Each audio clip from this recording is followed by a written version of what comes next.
Whenever Christy and I have the grandkiddos, we often have the experience, especially when we have the younger ones who are both 4, where one will come up to us and want to show us something. Papa Jay, I want to show you something, and they'll show us something, and I'm giving that grandchild all my attention. But then the other one wants attention as well, and will often kind of come in and say, Papa Jay, I want to show you something, even if he hasn't really thought about what he wants to show me.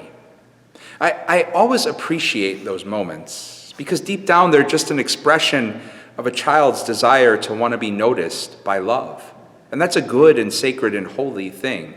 We all have that desire to want to be noticed by love. It's woven deep into our DNA. It's why it's so difficult and painful when we don't feel like we're noticed all that much, when we feel like we're lost in the shuffle of a really big and busy world. The good news in sacred scripture is that it celebrates a God who's able and willing to notice the details, who wants to notice the details, to notice you and me. I think of verse 4 of Psalm 147, where the psalmist sings of God's ability to count every single star in the universe and call them by name.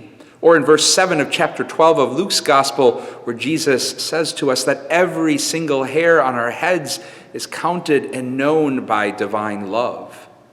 Scripture celebrates a God who notices you and me.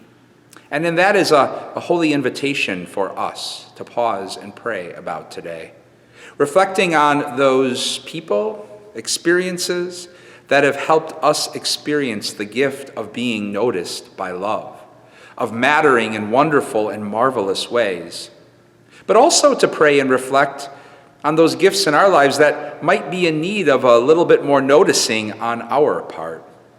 But on either hand, to really rejoice in it all, in the gift of love's ability to notice and the amazing life that comes from that noticing.